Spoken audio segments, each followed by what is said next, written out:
The United States Secretary of Energy Jennifer Granholm says there's still a great future for mega fossil fuel producer North Dakota under a clean energy economy. Granholm toured UND's Energy and Environmental Research Center in Grand Forks, North Dakota today. Major corporations like GM and Ford have already announced they're going electric. Wind turbine farms like this one north of Valley City, North Dakota, are a stride toward a carbon-free atmosphere. But in North Dakota, solar, not so much. North Dakota's powerhouse generators of energy via oil and coal remain under the gun to find commercially viable ways to capture the carbon emitted from them. Scientists here at the EERC are working on that problem via carbon capture technologies, while North Dakota Governor Doug Burgum says the state offers the geology to store the nation's carbon emissions underground. Here are some of today's comments. We start with Secretary of Energy, former Michigan Governor Jennifer Granholm. Madam Secretary, I got a couple of questions.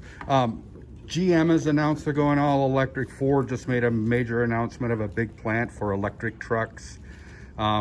If federal legislation comes through here, are there, beyond baseline power production, are there things that you guys want to get off running right away? Solar,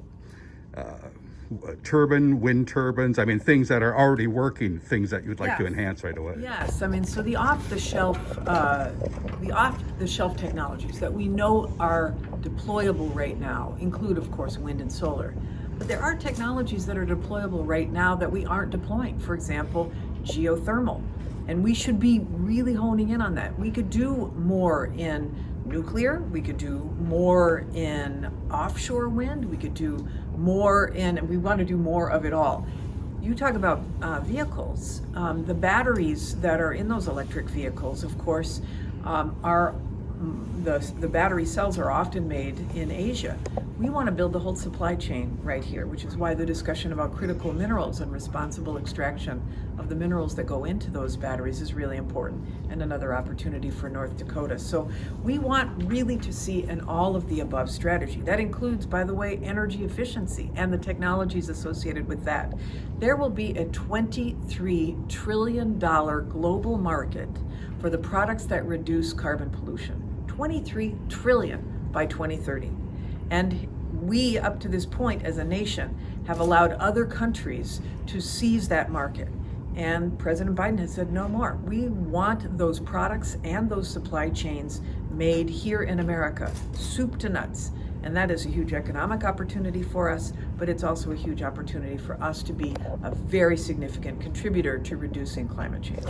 And do you think that it kind of rolls over to individual homeowners, solar, farmers in this area with the wind? Sure. I mean, there's a huge, think about it. If you, solar you can do utility scale solar, so the big solar farms, or you can have solar on rooftops, and you can have solar on rooftops that are combined with batteries, which make you basically independent of the grid if there is an extreme weather event.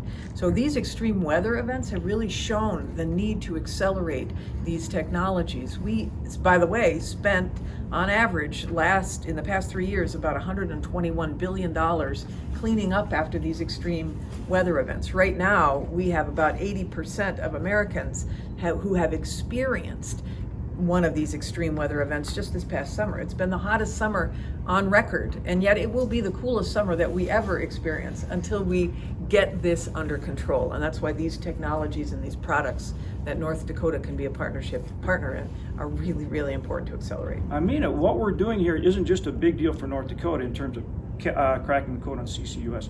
This is big for the country, and it will have a global impact, just as our energy efforts have had to date. You know, whether it's the Bakken or any of these other things we're doing, they have a huge impact. And so we want to help in doing it. Can I just jump in on this too? Because one of the reasons I feel this, and I mentioned this at my hearing as well, is that when I was governor of Michigan, the auto industry was on its knees. And that's an industry, of course, that has relied on fossil fuels, building the internal combustion engine.